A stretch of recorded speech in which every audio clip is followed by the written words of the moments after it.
Сәлеметсіздер ме, құрметті менің тұрақты көрермендерім және жаңадан қосылған ауылдың тұрмыс тіршілігін қызықтайтын, бағалайтын, құрметтейтін жандар. Менің каналым ауылдың күйбең тіршілігімен ауылда жасалатын тағамдарды атап айтатын болсам, сиыр сауудан бастап сүт тағамдарына жататын айран өйту, құрт жасау, май жасау, тары қуыру тағамдарды және де қазақтың ұмытылып бара жатқан тағамдарын көруге болады. Соның бірі қазақ халқының ұмытылып бара жатқан тағамдарының бір түрі жау жүрек. Мен сіздермен қазір осы тағамды дайындайтын боламын.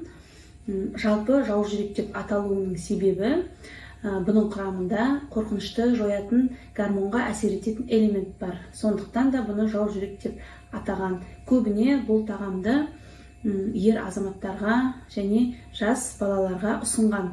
Енді көріп тұрғандарыңыздай, бұл жерде қойдың бауыры мен іш майы қажет болады және тұз, бұрыш керек болады. Ең алдымен біздер мына іш майды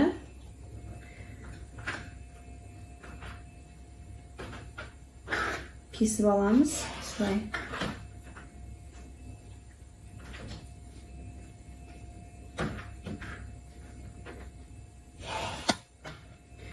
Бұл бауыр мен іш май бірге пісетіндіктен жүрекке тимейді.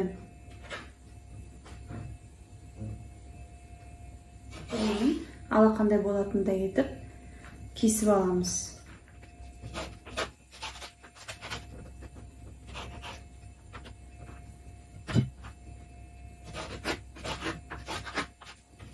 Енді бауырды ұшай етіп жұқалап кесіп аламыз.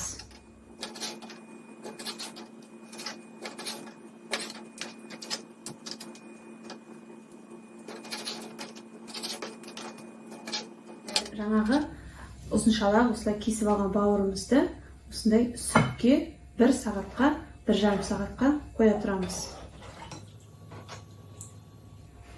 Бауырды осылай сүтке салсаңыздар, бауыр жұмсақ және пісуіне жақсы болады. Бауырды жаңа сүттен алып, мұздай суға бір шайып алдық. Енді тұздап бұрыштаймыз.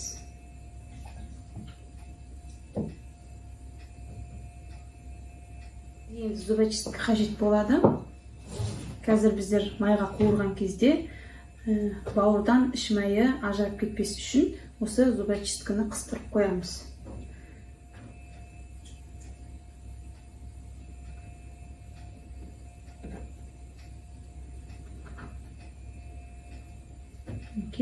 Майымыз қалың болып кетіп жатса, осылай кесіп алып тастауға болады.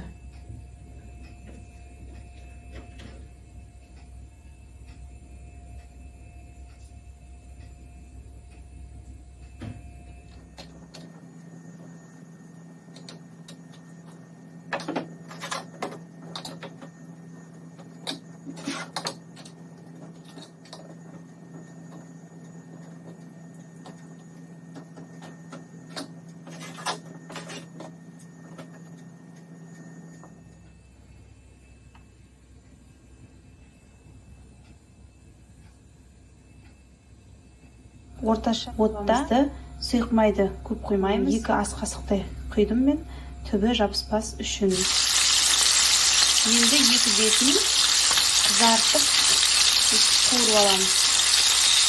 3-4 минуттай бір жағын, келесі жағын тоғыздай. 3-4 минуттай қызарғанша әбден қуырып аламыз.